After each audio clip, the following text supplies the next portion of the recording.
ஆண்டவராகிய இயேசு கிறிஸ்துவின் இனிய நாமத்தில் உங்களை வாழ்த்துகிறேன். இந்த புதிய நாள் தேவனால் புதிதாக்கப்படுகிற அனுபவத்தை பெற்றுக்கொள்ளுகிற நாளாக இருப்பதாக மத்தேயு எழுதின சுவிசேஷம் 7ஆம் அதிகாரம் 4-5 வசனங்கள்.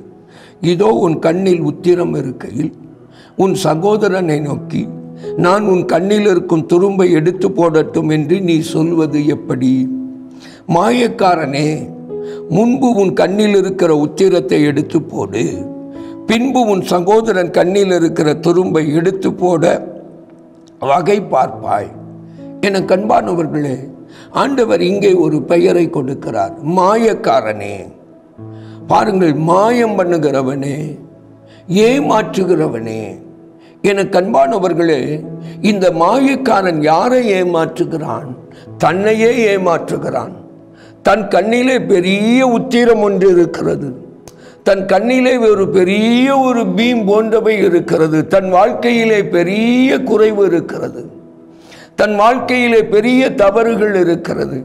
ஆனால் மற்றவர்கள் வாழ்க்கையிலே இருக்கிறவைகளையே அவன் பார்த்து கொண்டு தன்னை நீதிமான் போல் எண்ணிக்கொள்ளுகிறான். இவன் யாரை வஞ்சிக்கிறான்? தன்னையே வஞ்சிக்கிறான். ஒரு மாயமான ஒரு வாழ்க்கையிலே வாழ்ந்து தனக்கு தானே மாயத்தை உருவாக்கி கொள்ளுகிறான். என கண்பானவர்களே, இந்த மாயக்காரன் மற்றவர்களுக்கு அவன் செய்வது ஒன்றுமில்லை. இவன் நடிக்கிறதினால், நல்லவன் போல் நடிக்கிறதினால் இவன் மற்றவர்களுக்கு செய்ய போகிற தீமை எதுவும் இல்லை. இவன் தன்னையே கெடுத்துக் கொள்ளுகிற தீமை தான் மாயை, மாய்மாலம். இந்த மாய்மாலத்தை விட்டு வெளியே வர என்ன செய்ய வேண்டும்? என்னிடத்தில் என்ன குறைவு உண்டு, வேதனை உண்டாக்கும் வழி என்னிடத்தில் உண்டோ என்று என்னை ஆராய்ந்து பார்த்து நித்திய வழியிலே நடத்தும் என்று பரிசுத்த ஆவியானவரை நோக்கி, தேவாதி தேவனை நோக்கி தாவீது ஜெபிக்கிறாரே, அப்படி ஜெபித்து தன்னை ஒப்பு கொடுத்து மனம் திரும்பும் போது இந்த மாயம் அவனை விட்டு நீங்கும், பரிசுத்தம் அவனுக்குள்ளே வரும்.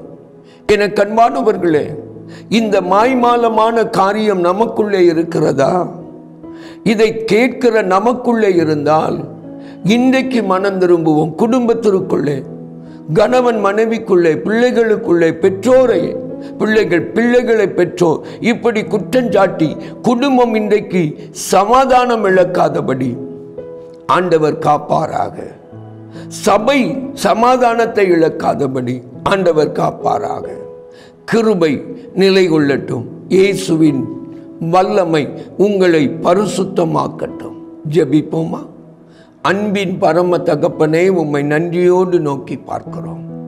ஆண்டவரே, எங்களுடைய மாய்மாலத்தை விட்டு வெளியே கொண்டு வருகிற உம்முடைய கிருபை எங்களை மாய்மால ஜீவிதத்தை விட்டு வெளியே கொண்டு வந்து எங்கள் குடும்பத்தின் சமாதானத்தை, சபையின் சமாதானத்தை, எங்கள் சமாதானத்தை காத்துக்கொள்ள உம்முடைய வல்லமை வெளிப்படுவதாக என்று சொல்லி ஜெபிக்கிறேன். எங்கள் இயேசு அப்படி செய்கிறதற்காய் நன்றி. இயேசுவின் மூலம் வேண்டிக் கொள்கிறோம் பிதாவே, ஆமேன், ஆமேன். அன்பானவர்களே, உங்கள் ஜெப தேவைகளுக்கும் மேலதிக விவரங்களுக்கும் தொடர்பு கொள்ள வேண்டிய எங்கள் முகவரி: சகோதரர் பி. பொற்செல்வன் ஆசீர், கிருபையின் ஊழியங்கள், ஆபிரகாம் நகர், பெரிய நாயகபுரம், தூத்துக்குடி 628101.